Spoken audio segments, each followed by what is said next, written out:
જય શ્રી કૃષ્ણ। તમને બધાને વાર્તા સાંભળવાનું ગમે છે? નવી નવી વાર્તા સાંભળવાનું ગમે ને? ચાલો તો હું તમને આજે સ્વરચિત વાર્તા કહીશ। એક નાનકડું ગામ હતું। ગામની વચ્ચે એક ઘટાદાર વડલાનું ઝાડ, લીલોછમ વડલો, જાણે માથે લીલી ટોપી પહેરી હોય તેવું લાગે। વડલા ઉપર જાત જાતના પંખીઓ રહે, કાબર રહે, કબૂતર રહે, કાગડો રહે, પોપટ રહે, બધા મીઠો કલરવ કરે અને શાંતિથી રહે। એક દિવસની વાત છે। ઉનાળાના દિવસો હતા। ખૂબ ગરમી પડતી હતી અને પંખીઓ માળામાં લપાઈ રહેતા હતા। ખૂબ ગરમી એટલામાં એવું બન્યું કે ક્યાંકથી એક વાંદરાભાઈ આવી ગયા અને વાંદરાભાઈ તો જેવા આવ્યા વડલાના ઝાડ ઉપર ચડ્યા અને કૂદકા મારવા લાગ્યા। હુપ હુપ, એક ડાળીથી બીજી ડાળી પર લટકે, ઝુલાટો મારે અને વડવાઈઓ પકડીને ઝૂલા ઝૂલે। એને તો આખા વડલા ઉપર ધમાચકડી મચાવી દીધી। બધા પંખીઓ વિચાર કરવા લાગ્યા, આ શું થઈ રહ્યું છે? અને પછી શું થયું તો બધા પંખીઓના માળા તૂટવા લાગ્યા, ઈંડા ફૂટવા લાગ્યા, ફટ ફટ ફટ। એટલે પંખીઓ તો ગભરાઈ ગયા। જોયું તો વાંદરાભાઈ હતા અને એ વાંદરાભાઈનું નામ હતું ગુલ્લુ વાંદરો। ગુલ્લુ વાંદરો તો બસ તોફાન જ કરે। આખો દિવસ એણે તો તોફાન કર્યું। એટલે બધા પંખીઓ ભેગા મળી વિચારવા લાગ્યા કે આ ગુલ્લુભાઈનું કંઈક કરવું પડશે।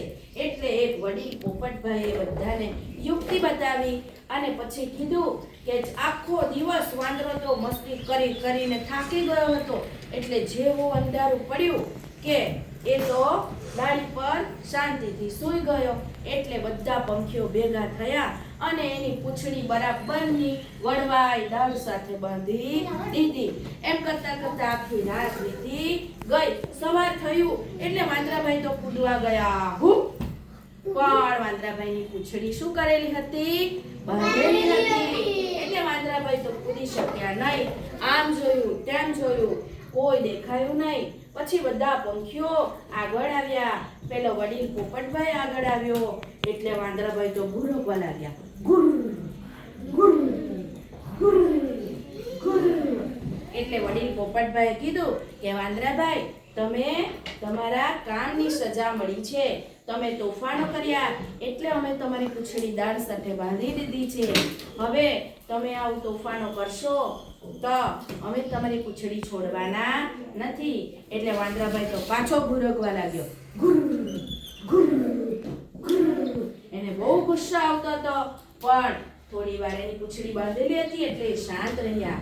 પછી બધા પંખીઓએ કીધું કે તમે અમને કેટલું નુકસાન પહોંચાડ્યું। તમે આવી રીતે અમારા માળાઓ પીખી નાખ્યા, ઈંડા ફોડી નાખ્યા, અમારા બચ્ચા રખડી પડ્યા। તો શું કોઈને નુકસાન કરવું એ સારી વાત છે?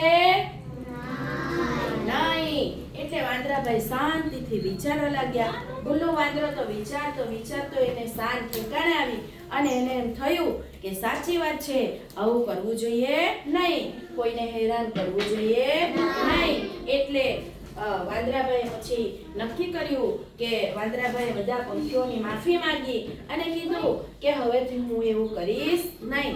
એટલે બધા પંખીઓએ પણ વાંદરાભાઈને સાચા દિલથી માફી માંગી એટલે માફ કરી દીધા। અને ગુલ્લુ વાંદરાભાઈ તો રડવા લાગ્યા અને પછી જંગલ છોડીને જવા માટે તૈયાર થયા। પરંતુ બધા પંખીઓ ખૂબ દયાળુ હતા એટલે ગુલ્લુ વાંદરાને કીધું કે જો તમે શાંતિથી વડના ઝાડ ઉપર રહેશો તો અમને કોઈ વાંધો નથી।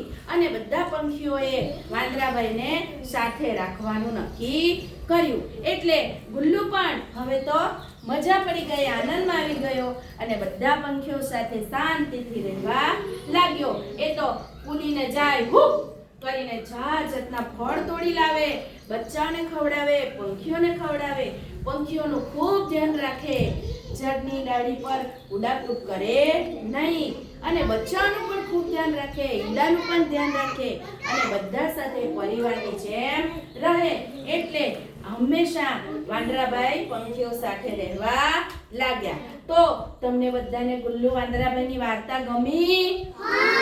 ચાલો તો બધા એકી સાથે બોલો.